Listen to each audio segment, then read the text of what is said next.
मेरे साथ बातचीत करने के लिए ईएसआईसी के regional director CA Niranjan Kumar ji हैं। सर, काफी फायदा कर्मचारियों के लिए ईएसआईसी पहुंचा रहा है, लेकिन जिन कर्मचारियों को जानकारी नहीं है उन तक हम चाहेंगे कि आपके द्वारा मैसेज जाए कि क्या कुछ उनको फायदा पहुंच सकता है इससे। जी धन्यवाद सर, आपको ईएसआईसी के बारे में जानकारी जनता तक पहुंचाने के लिए, आपकी पहुंच के लिए। सर, ईएसआईसी एक सामाजिक सुरक्षा का मूल पिलर के तौर पे काम करता है। ये देश के उन कर्मवीरों के लिए सहयोग के तौर पे, पीछे बड़े भाई के तौर पे खड़ा रहता है, जो लोग इंडस्ट्री में, ऑफिसेस में, फैक्ट्री में या अलग अलग कार्यालयों में काम करते हैं। ईएसआईसी वहाँ लागू होता है जहाँ 10 या 10 से अधिक कर्मचारी कार्य करते हैं, और उनके लिए जो कंट्रीब्यूशन जो देते हैं वो खुद 0.25% देते हैं, और उनकी नियोक्ता 3.25% देते हैं। तो उसके कारण जो भी मेडिकल रिक्वायरमेंट जरूरत पड़ती है उसके लिए कंप्लीट मेडिकल केयर हम लोग प्रोवाइड करते हैं। कोई घर से निकले और आपने घर से निकला और कोई दुर्घटना हो गया, आपको मेडिकल केयर चाहिए, तो उसको medical care immediate nearest hospital से आप ले सकते हैं।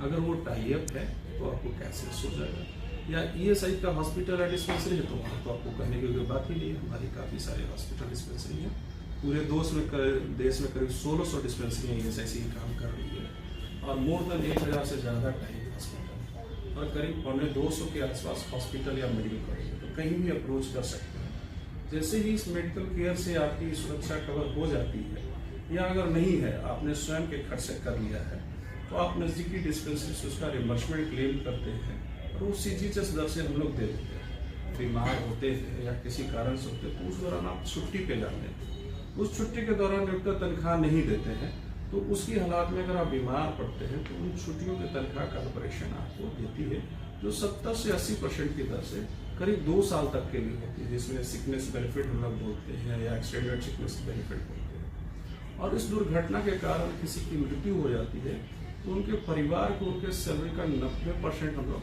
पेंशन के तौर पर उनको लाइफ टाइम देते हैं। ये मोर कंप्लीट पैकेज है कि आप घर से निकलने से लेकर घर से जाने से लेकर के पहुँचने तक आप सुरक्षित हैं, आपको तनख्वाह मिल रही है, पेंशन मिलेगी, और अगर नहीं है।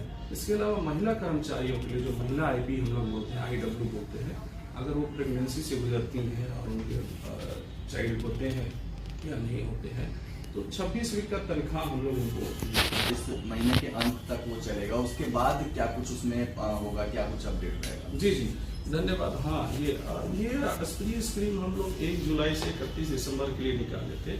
ऐसे नियोक्ताओं को जो धारा 2A के तहत पंजीकृत करने से छूट जाते हैं, जिनकी जिम्मेदारी है, तो उनको पास रिकॉर्ड ना देखना पड़े। हमारे पास शक्तियाँ हैं 5 साल से पुराने रिकॉर्ड को एसेस करके उनके कंट्रीब्यूशन जमा करने के लिए और डैमेजेज और इंटरेस्ट लेने के लिए।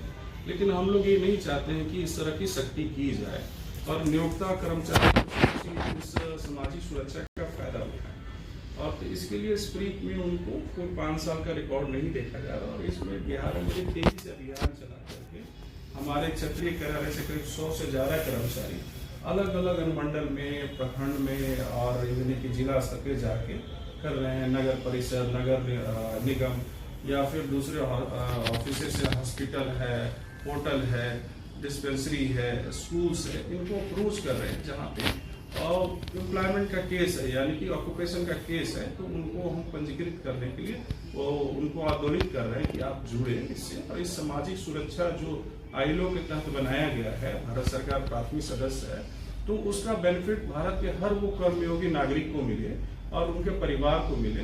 हाँ, मैं बताना भूल गया कि ईएसआई में जो बेनिफिट है, कर्मचारी के साथ साथ पूरे परिवार का मेडिकल केयर अनलिमिटेड होता है जब से वो जुड़ते हैं, तो ये बहुत बड़ा बेनिफिट है। तो इस स्प्री में जो हमारी शक्तियाँ हैं 5 साल से पीछे लेने के लिए, एक छूट हो जाए उनके लिए।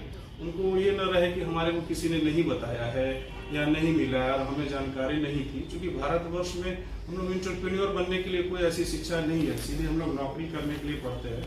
उन लोगों से छूट जाते कि अलग अलग कानूनों में क्या प्रावधान है, तो इस छूट में उनको मदद मिल जाए, इस पॉइंट ऑफ व्यू ध्यान में रखते हुए भारत सरकार ने 1 जुलाई से 31 दिसंबर के लिए स्प्री योजना लागू की, जिसमें पास रिकॉर्ड नहीं देखी, किस दिन से वो डिस्क्लोज करेंगे, उसी दिन से उनका कंट्रीब्यूशन के बारे में हम लोग असेसमेंट करेंगे और बेनिफिट